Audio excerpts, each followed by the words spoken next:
வணக்கம். நான் இன்னைக்கு சப்பாத்தியும் வெஜிடபிள் குருமாவும் பண்ண போகிறேன். அது எப்படி பண்ணணுங்கிறது காமிக்க போகிறேன். அதுக்கு என்னெல்லாம் வேணுங்கிறத நான் சொல்கிறேன். ஃபஸ்ட்டு சப்பாத்திக்கு நான் 2 கப்பு நிறைய பெரிய கப்பால் 2 கப்பு மாவு எடுத்து வச்சுருக்கேன். அதில் கொஞ்சம் உப்பு போட்டு எண்ணெயை போட்டு கலக்கிட்டு அதுக்கப்புறம் தண்ணி விட்டு பிசையணும். அது எப்படி பிசையணுங்கிறத நான் காமிக்கிறேன். அடுத்தது குருமா பண்ணுறதுக்கு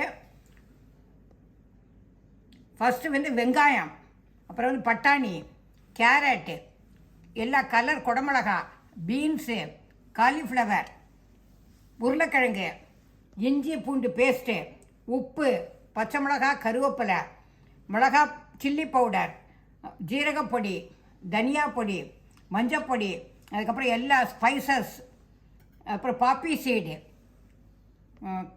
முந்திரி பருப்பு, தேங்காய், அதுக்கப்புறம் பெருஞ்சீரகம், எண்ணெய், இவ்வளோ வேணும். இதுக்கு தயிர் வேணும்.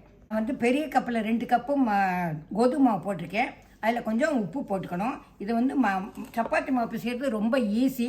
இது கையால் பிசைஞ்சால் ரொம்பவே சாஃப்டாக இருக்கும். இதில் ஃபஸ்ட்டு உப்பு போட்டிருக்கேன், கோதுமை மாவு, இதில் கொஞ்சம் எண்ணெய் முதல்ல விட்டுக்கணும்.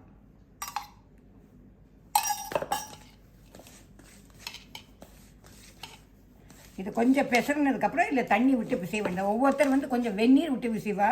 நான் தண்ணி விட்டு தான் நான் பிசைகிறேன்.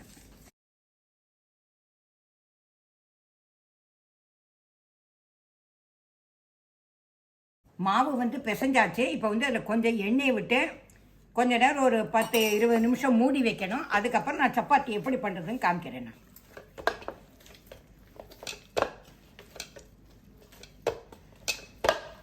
சப்பாத்தி மாவு நல்லா பிசைஞ்சு வச்சுட்டு அது ஒரு 10-20 நிமிஷத்துக்கு கழித்து அதுக்கப்புறம் நான் சப்பாத்தி எப்படி பண்ணுறது காமிக்கிறேன். இப்போ குருமா எப்படி பண்ணுறதுங்கிறது நான் காமிக்க போகிறேன். அதுக்கு முதல்ல என்னெல்லாம் அரைக்கணுங்கிறத நான் காமிக்கிறேன். நான் இதில் மிக்சி எடுத்திருக்கேன். இந்த மிக்சியில் எல்லாம் போட்டு அரைக்கணும். என்னெல்லாம் போட்டு அரைக்கணுங்கிறத காமிக்கிறேன். முதல்ல முந்திரி பருப்பு, ரெண்டாவது என்னென்னா கசகசா, அதுக்கப்புறம் தேங்காய், அதுக்கப்புறம் சில்லி பவுடர், எல்லாத்தையும் இதில் ஒன்றா போட்டு அரைச்சிடலாம். அதுக்கப்புறம் பெருஞ்சீரகம், அதுக்கப்புறம் தனியா பொடி, தனியா பொடிக்கு அப்புறம் ஜீரகப்பொடி கொஞ்சம் போட்டுக்கணும். அதுக்கப்புறம் நான் இஞ்சியும் பூண்டையும் பேஸ்ட் பண்ணி வச்சுருக்கேன், அதை அப்படியே போடணும்.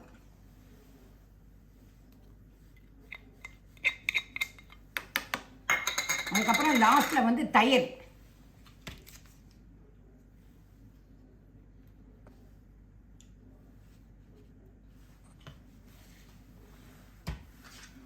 இப்போ எல்லாத்தையும் அரைச்சி இப்போ மிக்சியில் அரைச்சி எடுத்தாச்சு. அடுப்பில் குக்கர் வச்சுருக்கேன், எண்ணெய் விட்டுருக்கேன். இப்போ இந்த ஸ்பைசஸ்லாம் போட போகிறேன். நெக்ஸ்ட்டு பச்சை மிளகாயும் கருவேப்பிலையும் போட போகிறேன். நான் நெக்ஸ்ட்டு வெங்காயம் போடணும். இப்படி ஒவ்வொன்றா கொஞ்சம் கொஞ்சமாக எல்லாத்தையும் போட்டுட்டே இருக்க வேண்டியதுதான்.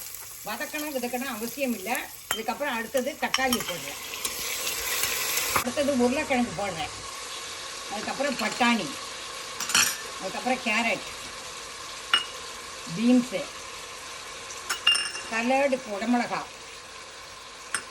அதுக்கப்புறம் காலிஃப்ளவர் போட்டாச்சு. இதோட இப்போ நான் உப்பு போட போகிறேன். உப்பு போட்டுட்டு அடுத்தது இப்போ அரைச்சி வச்சுருக்கோம் பற்றில அதையும் இதில் போடுறேன். நான் போட்டுட்டு இதுக்கப்புறம் இப்போ தண்ணி விட போகிறேன். நான் இப்போ நான் அதில் தண்ணியே விட போகிறேன். நான் குக்கரை மூடியாச்சு. நான் இப்போ விசில் போடுறேன். 2 விசில் வந்தவுடனே இதை ஆஃப் பண்ணிடணும். இந்த சப்பாத்தி மாவு பிசைஞ்சது இப்படி பிசைஞ்சிருக்கேன். இப்போ நான் இட போகிறேன், அதை காமிக்கிறேன். நான்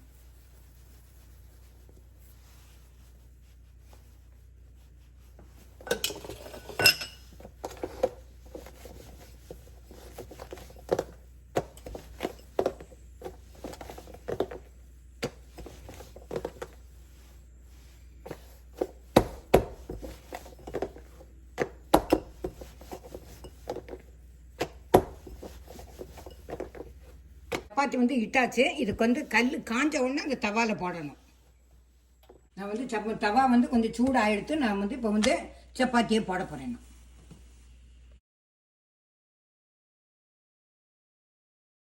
சப்பாத்தி வந்து ரெடி ஆகிடுத்து. நான் வந்து இப்போ வந்து ஒரு பிளேட்டில் ட்ரான்ஸ்ஃபர் பண்ணியிருக்கேன். இதை வந்து சப்பாத்தி வந்து எலக்ட்ரிக் அடுப்பில் பண்ணுறதுனால நல்லா ஃபுல்காவாக வரமாட்டேங்கிறது. இந்தியாவில் வந்து நல்லா வரும். எனக்கு தெரிஞ்சதை நான் இந்த எலக்ட்ரிக் இதில் பண்ணியிருக்கேன். நான் குக்கரில் வந்து குருமா ரெடி ஆகிடுத்து. நல்லா வாசனையாக அப்படி இருக்குது. நான் லாஸ்ட்டில் வந்து கொத்தமல்லி போட போகிறேன். நான்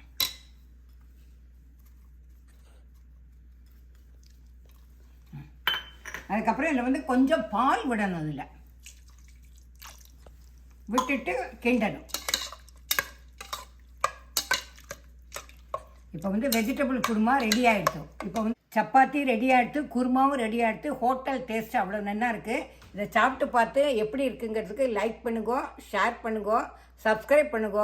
அதோட டேஸ்ட் எப்படி இருக்குங்கிறது கமெண்ட் பண்ணுங்க. டாட்டா, பை பை.